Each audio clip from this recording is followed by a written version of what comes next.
Good evening, everyone. I think everyone that was in the waiting room is now in. So I'm going to just welcome you to this Pony Club welfare webinar for June 2026. My name's Di Pegram. I'm the Vice Chairman of the Pony Club. And I'm just going to introduce to you our presenters for this evening. So I'm really thrilled that we have with us some excellent speakers. We have Dr. Charlotte Sinclair, who's the Equine Veterinary Medical Director from CVS, who are our veterinary partners. We have Imogen Burrows, who is also from CVS, who is from Bell Equine. She's also the current president of the British Equine Veterinary Association. So we're very happy to have the two of you from CVS, our partners. Thank you. We also welcome Lindsay McCallum, who's from Blue Cross, who are also one of our partners and sponsors. And Lindsay is the new horse rehabilitation and training advisor, and she has a wealth of experience in behaviour and welfare. And leading us through the presentation, welcoming Ellie Phillips, who's our safety and welfare officer based in our head office in Warwickshire. But also important to say, Ellie is also a volunteer with the Pony Club. She's an assistant DC. She's the equine welfare officer for the Pony Club, working with the British Equestrian Federation. So she works alongside all of the other member bodies of the BEF. And she runs a retirement livery yard in Warwickshire. So I don't know when she has time to do any of that, but she does. So that's great. And also joining us in and out, I think, will be Zoe Pace, who is our marketing manager, and Helena Beaumont from our marketing team, who are going to be helping with moderating questions. We're going to run through, Ellie's going to run through the presentation, and then we will be doing questions and answers at the end. If you could put any questions you have into the public chat, which you can hopefully see on your screen, you won't necessarily be able to see it, so don't worry if you can't see it. We will be moderating them so that we don't double up questions.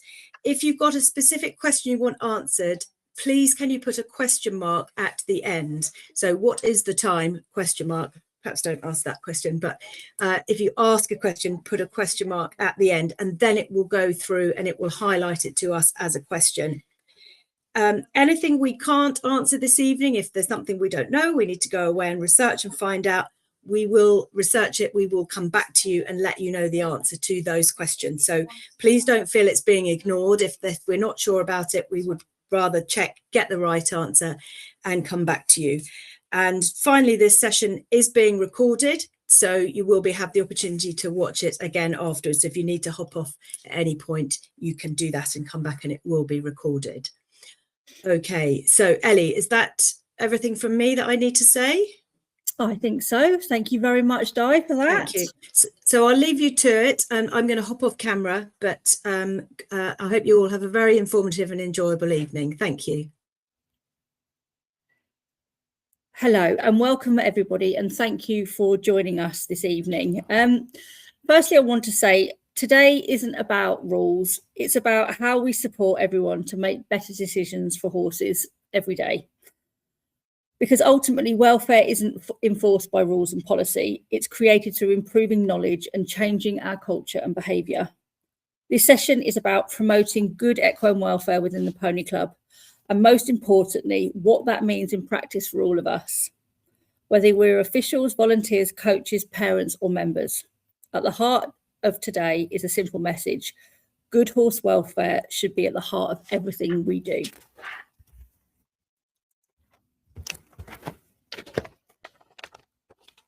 The Pony Club is fully committed to ensuring the highest possible welfare standards for horses and ponies. This doesn't just apply to competitions or rallies, it applies all the time in everything we do. Safeguarding and safety are, of course, our highest priorities, but equine welfare must sit alongside them. We now know for sure that horses are sentient beings. This means they feel pain and fear and stress, but also they feel comfort and safety and positive experiences. But we must remember that they are horses, not humans. And when we're tucked up in our bed with our electric blanket and our 15 tog duvet, probably not tonight, our horses may not get the same pleasure from the suffocating heat and the isolation of his stable that we do from the warmth and comfort of our own beds. So our responsibility when caring for our horses is not to avoid harm and to keep them alive. We should also seek to give them a good life and to treat them as individuals in a way that helps them thrive. But to ride, train and own horses, we do compromise their natural way of living. We restrict their movement at times, we ask them to work, we transport them, and we place them in environments where they wouldn't naturally choose. So the real question is, how do we do this in a way that it has the least negative impact and creates the most positive experiences?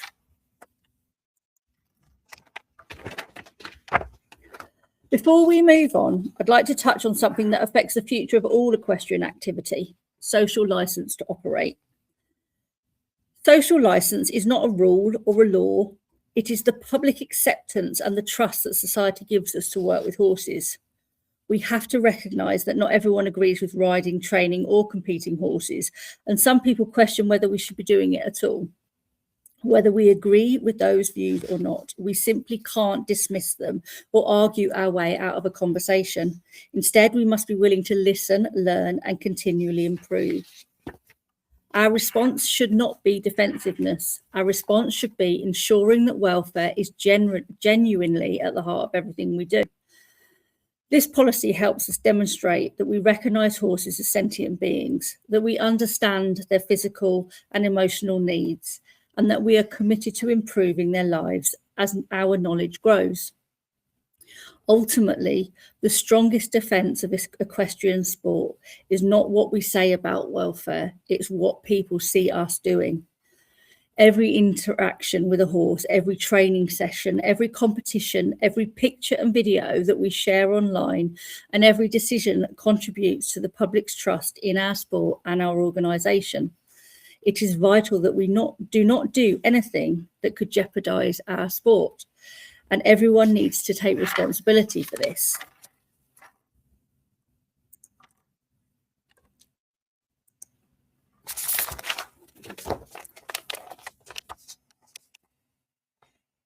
The Pony Club policies and guidelines are not about doing more. They are about doing things better.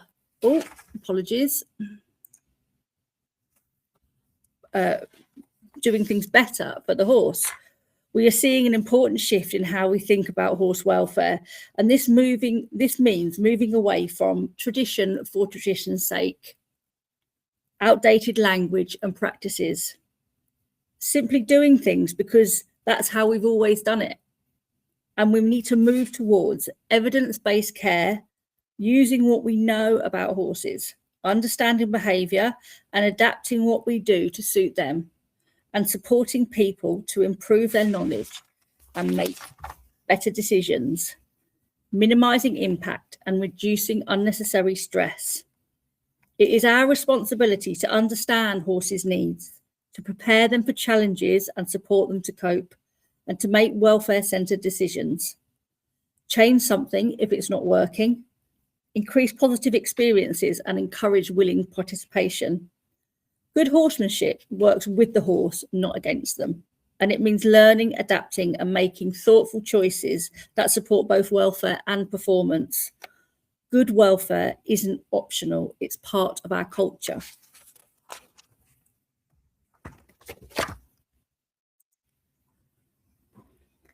This slide is really about the influence each of us has on horse welfare. When people think about welfare policies, they often think about rules, compliance and enforcement. But your role is much broader than that. We are not simply here to identify when something has gone wrong.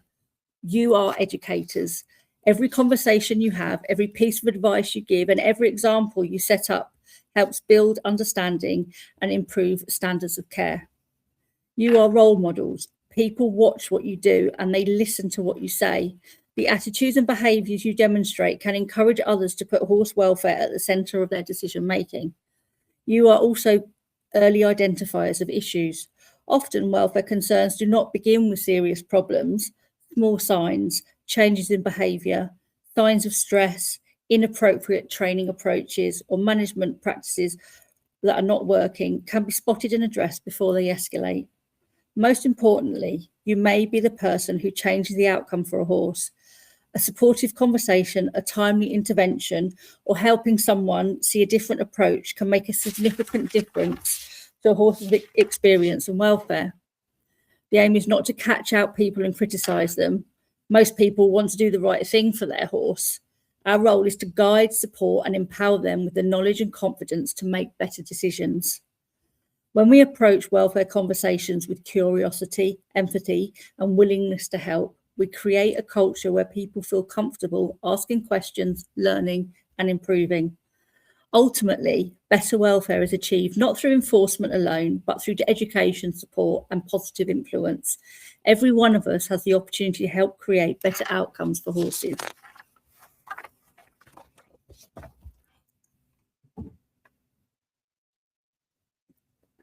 The purpose of the Pony Club Equine Welfare Policy is not simply to tell people what they can do and cannot do.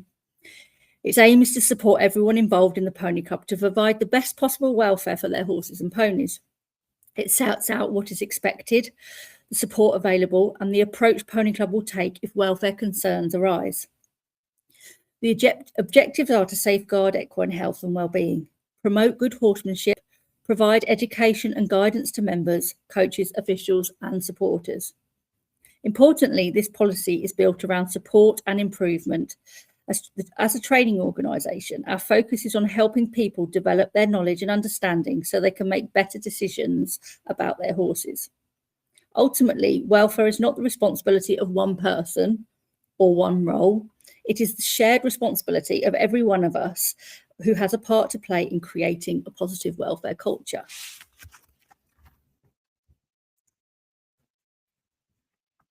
So how is good welfare embedded within the Pony Club? Well, the answer to that is in quite a few ways. This isn't just a document, it is everything that the Pony Club does. And that includes our tests and training syllabus were not updated not very long ago to include learning theory, sentience and understanding behaviour. And these topics are now embedded in all tests and training, everything right from E-test up to A. Many of the achievement badges are welfare focused, and working with our welfare partners, Blue Cross, we have created a series of welfare focused badges that work towards their Blue Cross badge. We also have a great collaboration with Blue Cross for arguably the most important sport of all, horse and pony care. This is to ensure that not only welfare is well represented, but also it demonstrates our commitment to making sure we get the training we offer right. Our governance structure, which includes our codes of conduct and the handbook and rule books, which see many rules, policies and guidance notes, which ensures horse welfare is at the front and centre of all we do. Now, all meeting agendas from branch committee meetings right up to senior management meetings should have equine welfare as part of their discussion points. And lastly, accountability. If concerns are raised, they must be addressed and acted upon, and we'll talk about that a little bit later. So, using the guidelines as a supporting tool. Each of the sections in the Pony Club's Equine Welfare Guidelines gives you 3 useful tools. So you have, firstly, rules and expectations. So what must happen and what the Pony Club expects in terms of treatment and behaviour. Secondly, what to monitor and support with. And this is where coaches and officials step in, helping guide and support as necessary. And lastly, husbandry and care advice. What does good welfare look like? And the advice and guidance on how to reach optimal health and well-being. This isn't just about identifying problems, it's about knowing how to help and improve. So the guidelines are made up of 5 sections, each looking at the 5 domains model, and it gives us a complete picture of welfare. So we look at nutrition, environment, health, behaviour interactions with their environment, with other animals and with humans, and horses' mental experiences. And what's important here is the model looks at both physical and mental welfare together. So let's have a talk about nutrition. So the reality is that nutrition is one of the biggest areas where welfare can be compromised, and very often it's unintentionally. Horses are designed to eat little and often, spend most of their day foraging, but in reality, we often restrict forage, feed around our schedules, and manage weight reactively. So this area is where small changes can make huge welfare differences. At events, we remove horses from their natural environment, so it's very important to put provision in place to mitigate this. For example, offering water regularly throughout the day, offering forage regularly at least every 4 hours. Officials and coaches, your role is to notice weight changes, spot dehydration, heat stress, cold, and ask questions. Don't make accusation. Help members understand why it matters. And then you've got the practical bit. Encourage forage first feeding, promote gradual changes, signpost to support, namely our vets and nutritionalists. The coaching mindset needs to move from you're doing it wrong to how can we help you improve this? And the key message is every time we restrict forage, we impact gut health, behaviour and mental well-being. So the question we should always ask is, how can we feed in a way that supports both body and mind?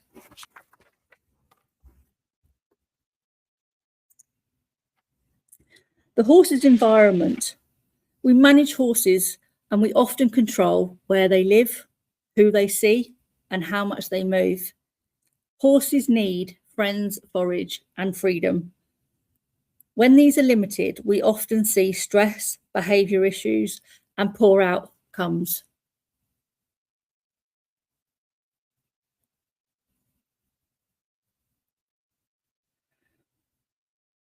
Rules and guidance tend to focus on safe environments, welfare at events, and managing stress during travel. But everyone's role is to identify when environments aren't meeting needs, and support adjustments, not just highlight problems. And in practice, we need to encourage social contact, including turnout or alternatives that can help meet needs, for example, like social stabling. People think about horses' experience, not just logistics.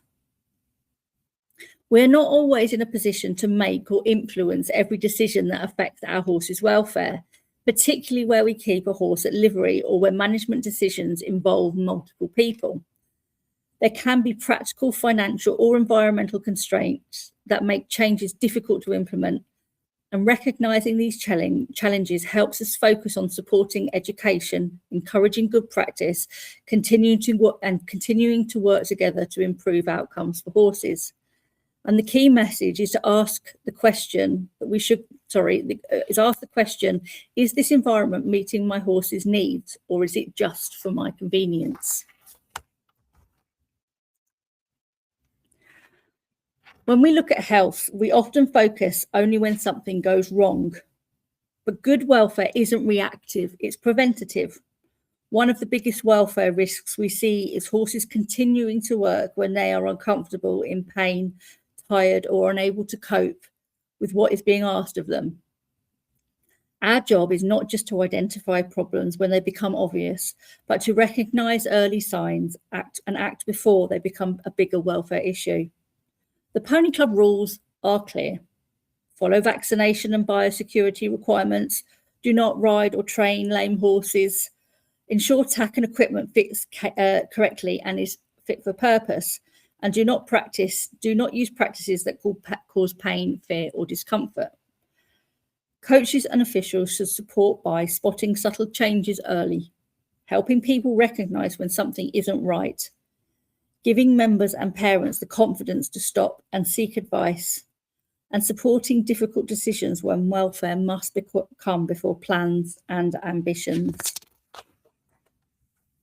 But in practice, members are encouraged to arrange routine health checks, seek professional support from vets, farriers, dentists, and therapists, know what is normal for each individual horse, and arrange early intervention when concerns arise.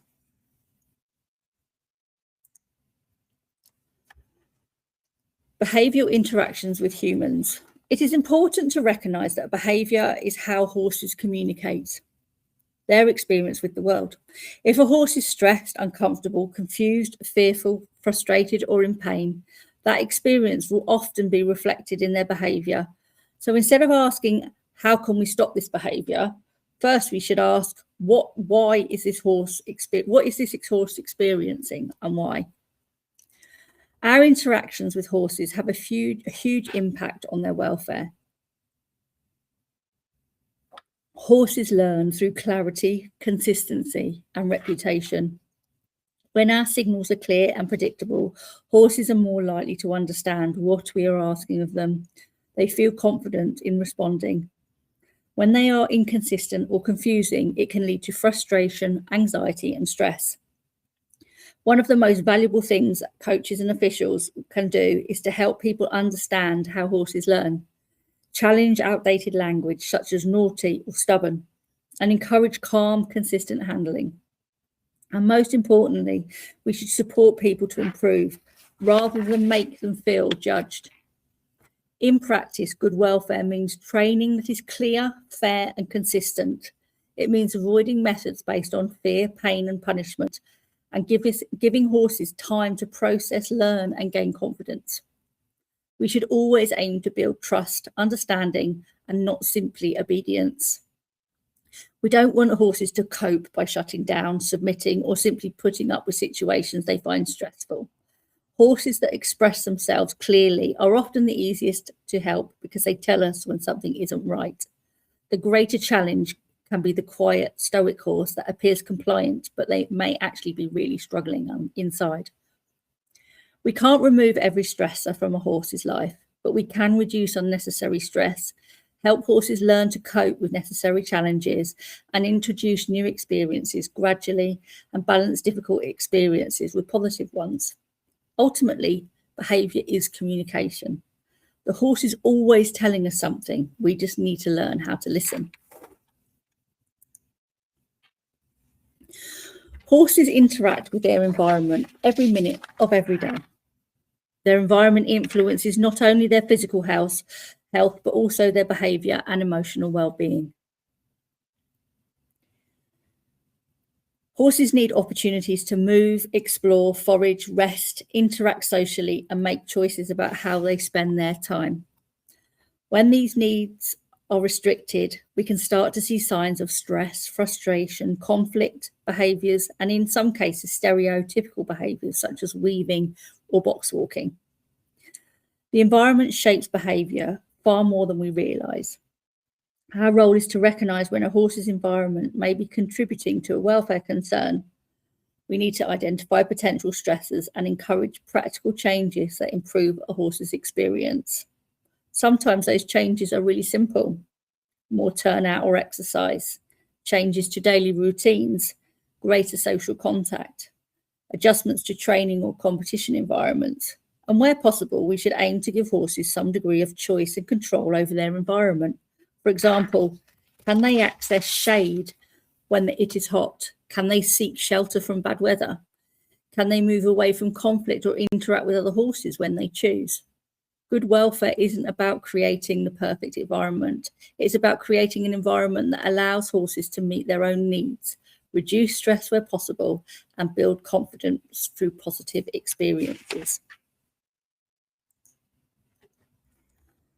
Horses have social needs. They are herd animals. They are not designed to live by themselves. Without social interaction, we often see stress, anxiety, behaviour issues. Social contact is considered a fundamental welfare need and not a luxury. So how do we support social welfare? We encourage contact with horses or other animals, manage group dynamics, and reduce isolation. But what does good welfare look like in practice? Horses should ideally be turned out together, or at least be able to touch or interact over a fence, and have enough space to move away from conflict. And it's about now allowing natural social behaviour safely. Behaviour is a reflection of a horse's overall experience. So instead of reacting to a behaviour, we should look at the causes, consider the horse's needs, and support people to make changes. Because when we improve their interaction with humans, their environmental interactions, and their social contact, behaviour improves naturally.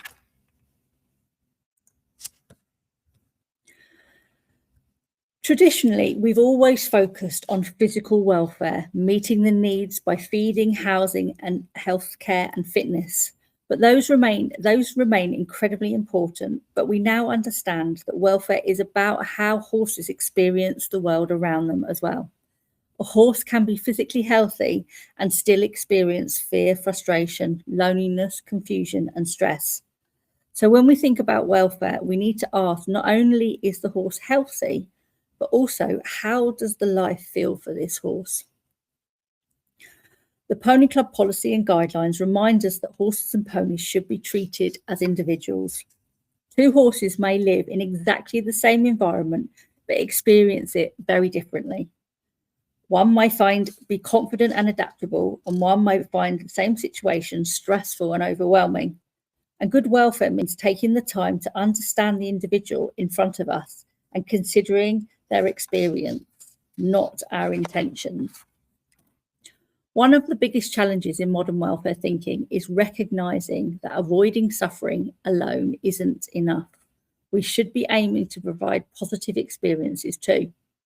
This might include grazing with friends, exploring new environments, neutral grooming, relaxing in the sunshine, and learning something new without fear. These positive experiences build resilience and help horses to cope better when challenges arise. Horses need to eat and drink when they are hungry and thirsty. They need to interact with other horses. They need to move freely, rest and sleep. They need to feel safe, make choices. And many of these things seem simple, but they have a huge impact on their well-being. Whenever we're making management decisions, we should ask, horses often cope better when they have some ability to influence their environment. We can't give them total freedom, but we can provide choices. Can they move into shade? Can they choose when to drink? Can they interact with other horses? Can they explore their surroundings? The more control a horse has over everyday aspects of their life, the more secure and confident they tend to feel.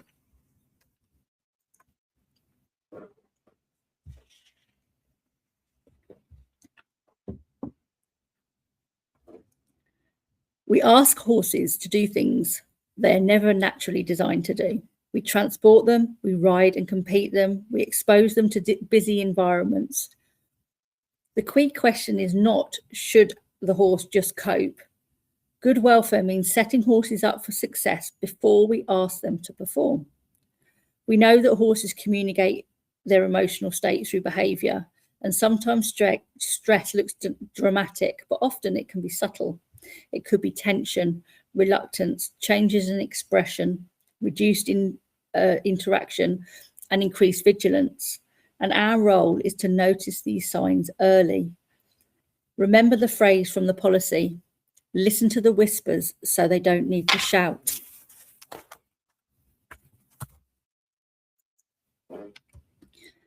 The role of coaches and officials is one of the most The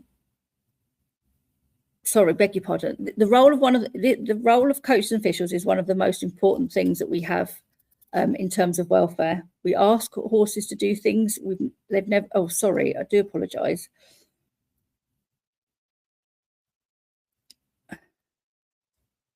The role of coaches and officials is not simply to identify welfare concerns. It is to help people understand horses better, support learning, encourage reflection, and ultimately help create positive outcomes for both horse and rider. Welfare science and our understanding of horses continues to evolve, so it is important that we remain open to learning and keeping up to date with new research and best practice. Often it is the small conversations we have with members, parents, and supporters that make the biggest difference. Just like people, every horse is individual. Some, as we said before, some thrive in busy environments, others find them overwhelming. Some enjoy the comfort and security of a stable, while others are happiest outdoors. Horses have different personality, preferences, and ways of coping with the world around them. So how do we help them to thrive and give them a life worth living? Firstly, we need to listen. We pay attention to their behaviour, their routines, and the subtle signs they give them. And as we are reminded, we need to listen to them so that they don't need to shout.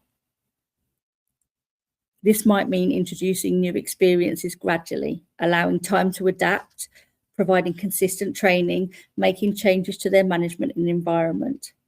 We also need to think about the rest of the horse's day.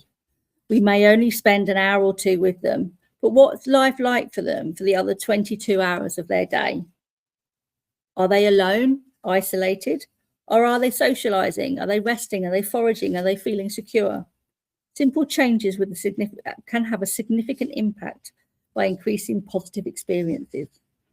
Social stabling, opportunities for mutual grooming, suitable turnout companions, allowing horses choice and control where possible can all contribute to better welfare and improving well-being.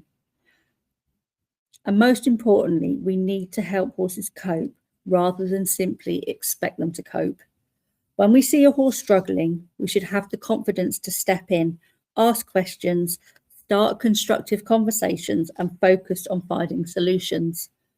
Always try and see the world through the horse's eyes and ask yourself, what matters most to this horse? How can I help them to have the best possible experience? The policy talks about taking a horse-centered approach. And for me, that means 3 simple questions.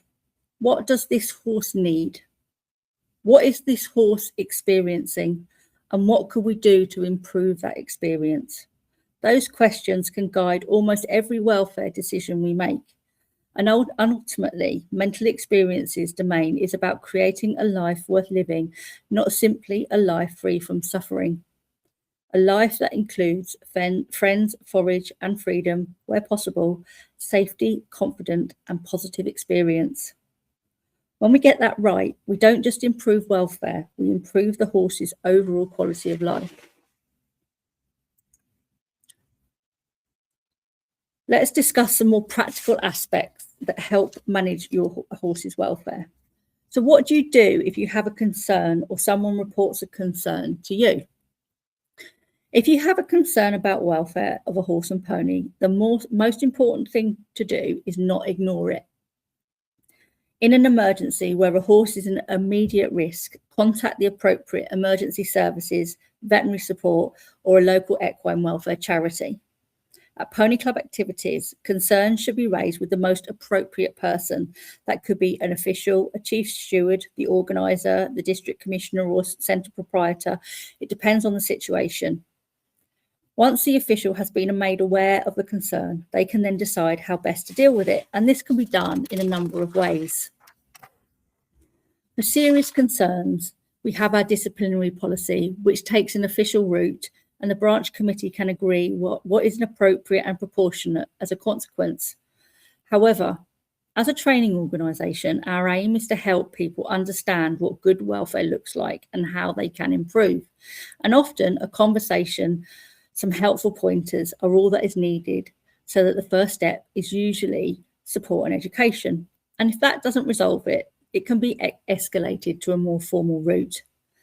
Wherever possible, welfare concerns should be managed locally by branches and centres with the help of area representatives and centre coordinators.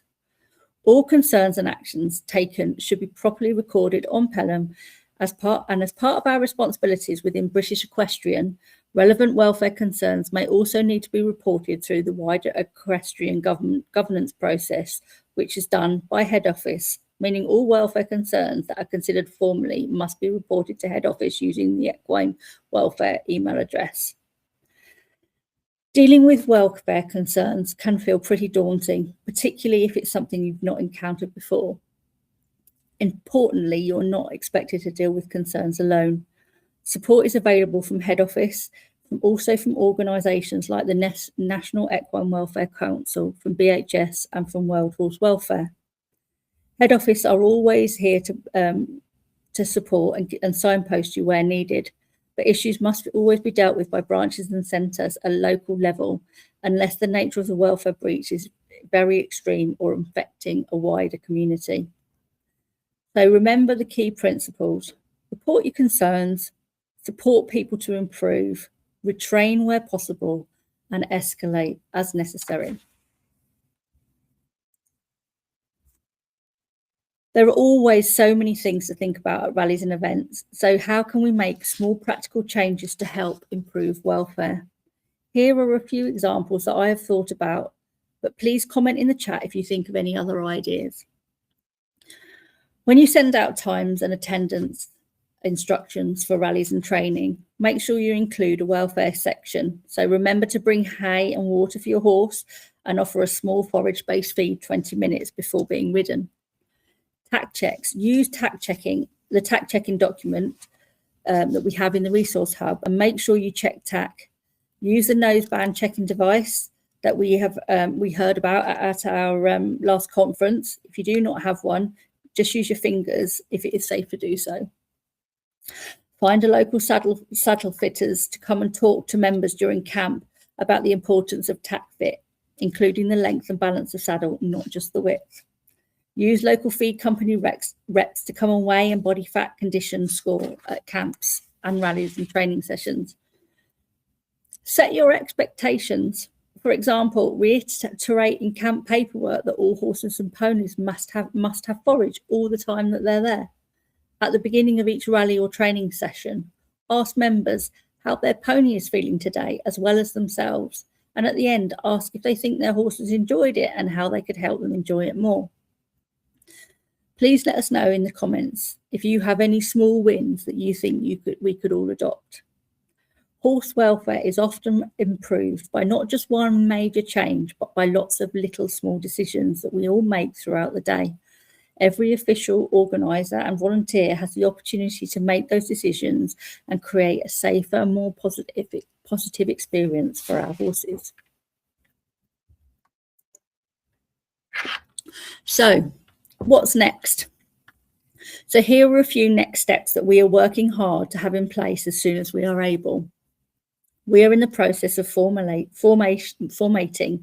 an equine welfare working group who will report directly to the Safety and Welfare Committee. They will lead with decision and policy making for welfare and support with and manage any welfare concerns that need to be managed by head office. They will bring a welfare focus to all that we do in terms of sports training and governance. We will also be introducing welfare training for volunteers, officials and coaches, what to look out for, how to manage those difficult conversations, and how to record and monitor welfare situations as they arise. We are also going to create a welfare refocus course. If anyone inside or outside of the Pony Club who is associated with the Pony Club and falls short of the expectations listed in our policies and codes of conduct, depending on the nature of the concerns, a refocus course might be used to make sure we have the tools, knowledge and support to understand where they went wrong and how to make better choices in the future. Do you have any other suggestions or anything else that we could perhaps look to put in place to help and support equine welfare? Here are a few helpful links. There are endless helpful information available online, but make sure you use reputable organisations, otherwise you might find that you're looking at information that isn't accurate. So the resource hub is full of lots and lots of different useful information and links. We have the welfare policy guidance, we have the biosecurity policy, we have the equine influenza rule, we have attack equipment and turnout guidance, we have a document called Is the Rider Suitably Mounted? So how can you support members and parents when the combination of horse and rider isn't suitable? There's some information about how to appropriately use the rider report card. So if a member or a parent is behaved in an inappropriate manner while riding their horse or pony, how can you use the report card to manage that? There's also a link there to how we manage discipline at Pony Club. So what can committees do? How can they use our disciplinary process to support equine welfare? Our welfare partners, the Blue Cross, have some great advice on their website as well. And also there's the link to our welfare badge syllabus. So what do you need to do in order to get your Blue Cross equine welfare badge? World Horse Welfare also has a wealth of information and research and useful things. Very recently, they produced a document called Should I Carry or Use a Whip? And it is a really helpful tool to understand when it is appropriate to use and carry a whip. Looking at behaviours of the horse when tacking up and riding, what does pain look like in a horse? That is a really helpful and important document. And also a welfare assessment tool on yards. So it goes through step by step about how you can maximise your horse's experience of where they live on their yard at home. So please feel free to use this. The QR code should work now, but as we said, we will upload this online, and we will put it on the resource hub as well for you to refer back to. As we draw an end to this talk, our Pony Club mascot Biscuit has a few words of advice he'd like you to think about to conclude this evening. So, if I need help, speak up for me. We are all advocates of our horses, and we must not forget that. Listen to the whispers so we don't need to shout. Give me friends, forage and freedom. Fear and pain are not a partnership. Help me to manage my stresses and give me choice where you can. And lastly, the most important one, I think, is why are we doing this? Are you doing it for me? Or are you doing it for you? So let's have a little look at some of the questions that we've got, and we'll do our best to try and answer them. We could do we want to invite back our guests? And I'm sure they might like to help us answer some of the questions. I haven't had a chance to have a look yet, so I'm just going to have a quick look.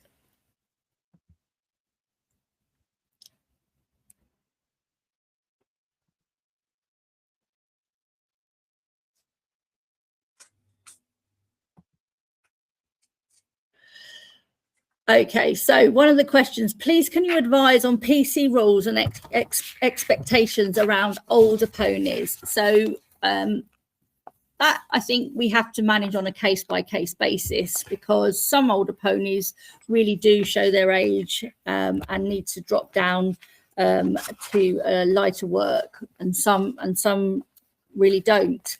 Again, I think it's a question of dealing with it on a case-by-case basis. If you feel that a pony in front of you is struggling or is not coping with the work that the member or parents are asking it to do, then it's about finding an appropriate place and an appropriate time to have a conversation and ask them if they think that the pony is coping, and open the conversation and see how you get on. Does anybody else want to add anything to that? Do you think anything else you'd like to say? I'm sure you do. Yeah, Ellie, thank you for an excellent presentation.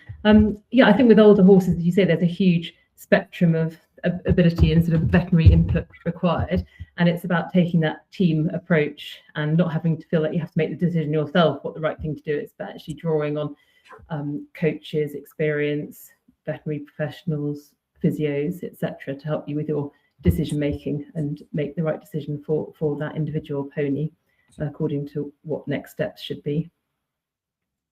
I also think that it is reasonable for branches to ask for local veterinary intervention. So if you're unsure about the fitness to attend rallies or competitions or anything like that, it is not unreasonable to ask for their vet to input.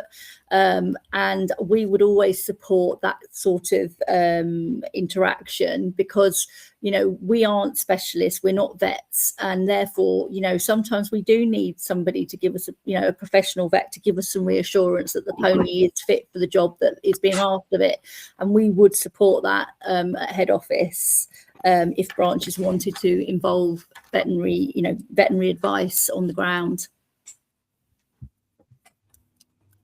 Let's have a look. What else have we got here?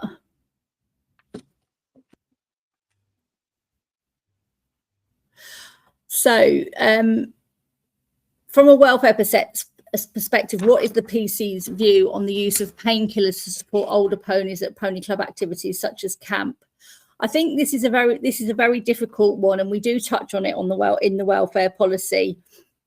Some older ponies are happy to tick along, do very light work, and might need some anti-inflammatory to help them. But this has to be done transparently with the veterinary input and with the DC or the committee's input. We certainly don't want to see ponies being competed at higher levels or any competition really where they are on painkiller, because that is not acceptable. Has anybody else got anything to say on that one? I would agree and say it's a case of looking at the horse-human relationship, and in that case we need to be horse-centric, and if we're reliant on medications to push things in the balance of or favour of the rider rather than the horse, then obviously we have to question that, as to why we're making that decision.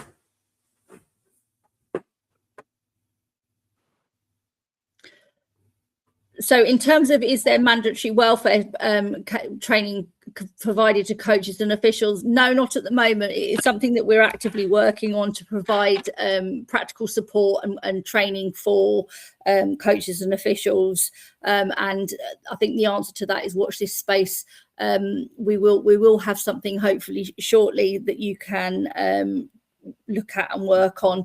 Like I said, there are some documents already online. The tack checking document is really helpful, the suitably mounted document as well. So there are things there, but we will pull all that together into a proper training course for you.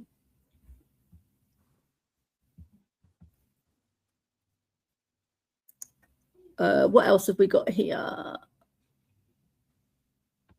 Do you consider practical examples of welfare decisions that might be beneficial as well as the rules? I'm not entirely sure. Do you consider practical examples of welfare decisions might be beneficial as well as rules? Not entirely sure what that means. Is anybody else?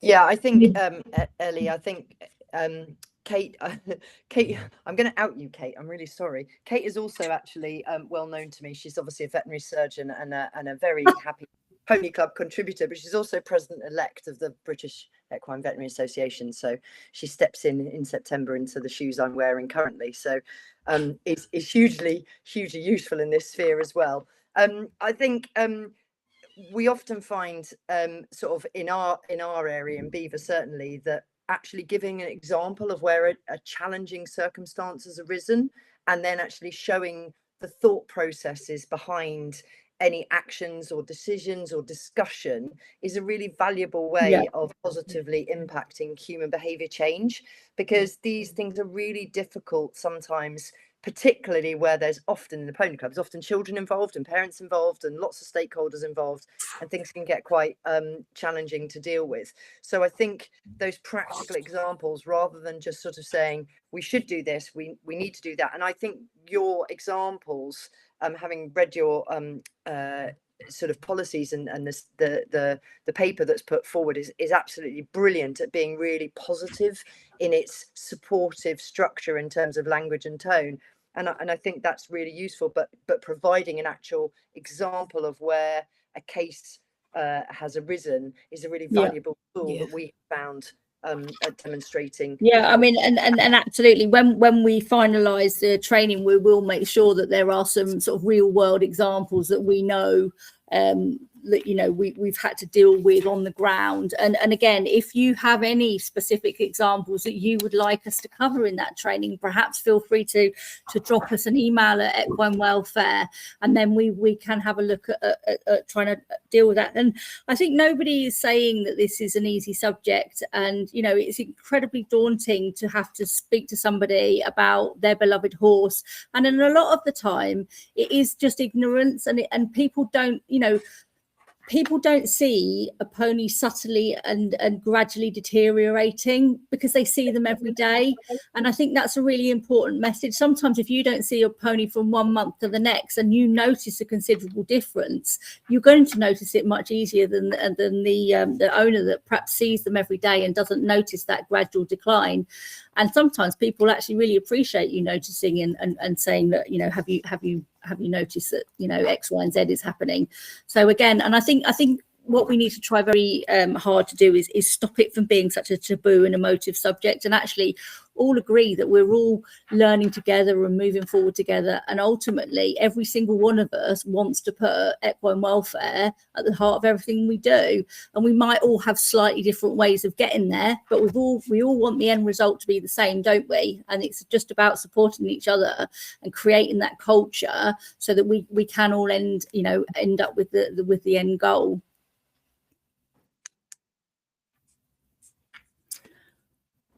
Let's have another little look. Have we got anything else that we can add?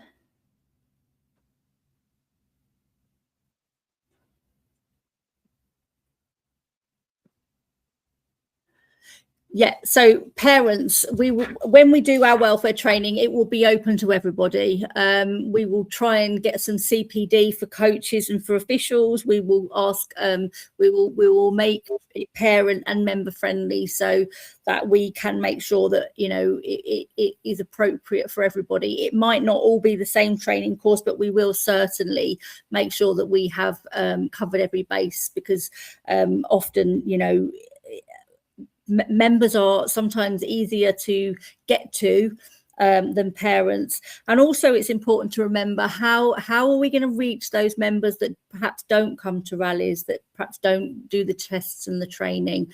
How are we going to get them, and how are we going to manage them? And it might be we look at doing something when membership is renewed, and that somebody, you know, before membership is renewed, they need to look through something about our expectations. But we are actively working to make sure that we do capture it for everybody. So do watch this space.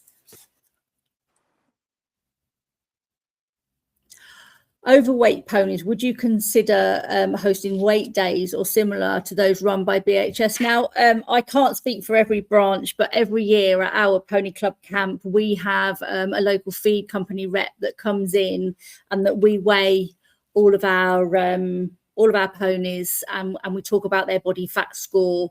And we do a little bit of a competition. So we ask all of our members to guess how much their pony weighs.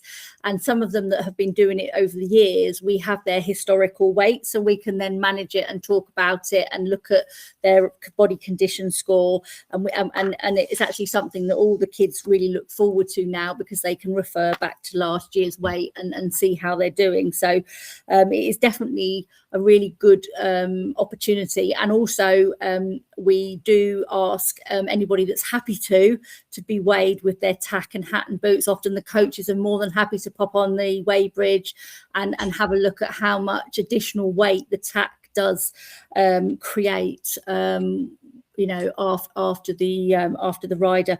And again, you know, it's about having those open and honest discussions and letting the members see it and see how we look at rider weight and how much horses can comfortably carry. Yeah, Ellie, if I could just add, I think that's a really important topic, Imogen, isn't it, as equine vets, obesity and the consequences of the laminitis that we're all aware of. We're seeing more and more problems, and it's been pretty bad this year with laminitis, and we want to do everything we can to support nutrition and optimal weights and just help reduce that risk. Yeah, and to further what Charlotte said there, I think giving people a little bit of awareness, but also just the confidence to tackle these really hot topics. I was really fascinated through some obesity work we've done over the past sort of 5 or 6 years in various multi-stakeholder groups, to find something really simple, like actually after some research that came out of the States, asthma, obesity was a single risk factor that remained after a multivariable analysis was done for equine asthma. So interestingly, it's not just our common things as equine metabolic syndrome or laminitis that we have, but also things like the risk of developing asthma, the risk of developing upper airway tract obstructions and thick wind, if you hear, because actually they're getting fat deposits within their tongue, and it's altering the shape of their larynx, and it's so big. Obesity related illness in humans is massive. It's also massive in horses, and I think also you touched on, Ellie, that suitably mounted topic, which I think is brilliantly well discussed in the Pony Club strategy. It's actually, there's lots of info. I saw a couple of comments coming in about that, and again, I contribute to a multi-stakeholder group tackling this real hot potato. It's not been popular by some people, but I think it's we are all waiting with bated breath for the outcome of that that panel. And it's really frustrating because I don't think there'll be one outcome, but I think what's really rewarding is people want the discussion. They're just really waiting to try and find the best way to open that, and I think it can be really positively done.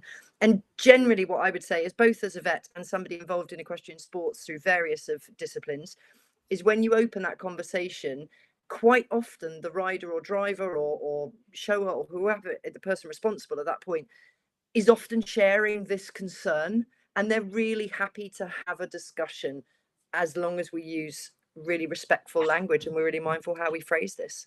Yeah, I agree. So I think whoever made the point about properly balancing and all that sort of thing on there is a really valid point, and we will take that forward and make sure that our other teams see that comment, because it's a very valid comment, and I think we all know that often, we have a lot of challenges. It's not just the child or the pony or the parent, it's all of those things together, and trying to manage them is never an easy job, and all we can do is our very best. And I think what we just need to do is little baby steps, and all, don't be afraid to move forward. Don't let perfect be the enemy of better. As we move forward, everything will improve and get better, and all we've got to do is start. So hopefully that has given you a little bit of an insight. I can't see any more questions that have popped up as yet. Anything that hasn't been answered, we will absolutely take things away and come back to you. Any questions that we aren't able to answer tonight, we will do that.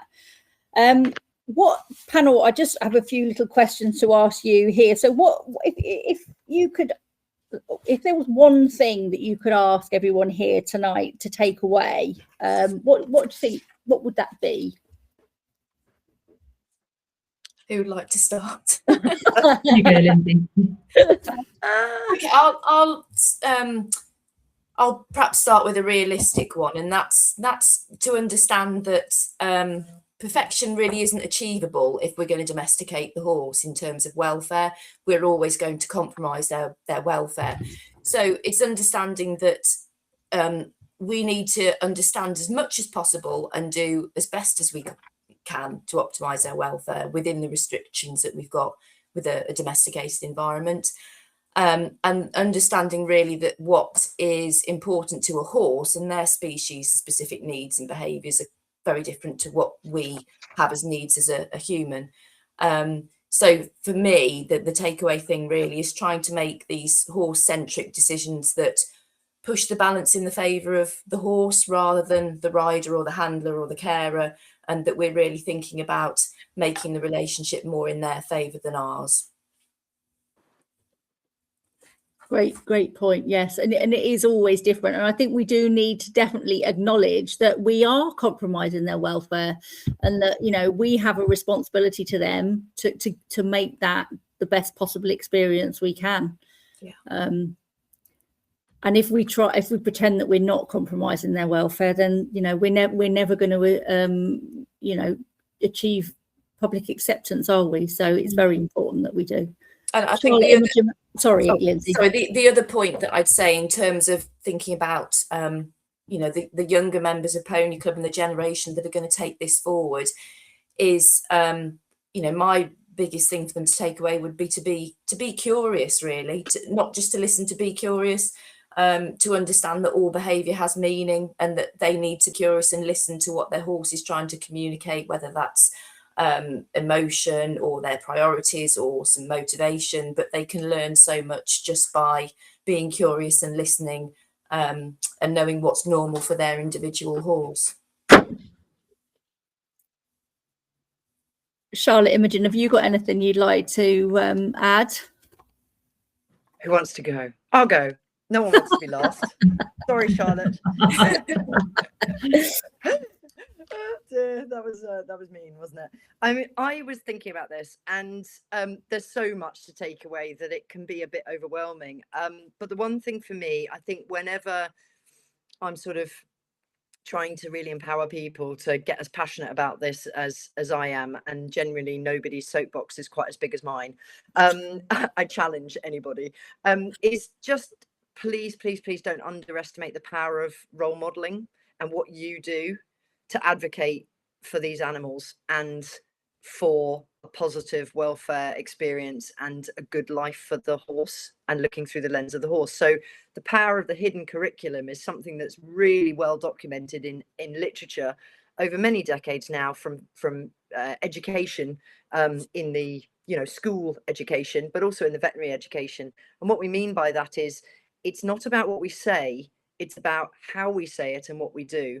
And to give you an example, it's what I gave a presentation on the theme of my presidential year, which is everyday welfare and public acceptance and social license, this year at a veterinary conference, which was a really great experience. But I dubbed it the it effect. And how many of us, and I totally hold my hand up to this, say it's lame, it's got a cough, it's naughty, it's done this.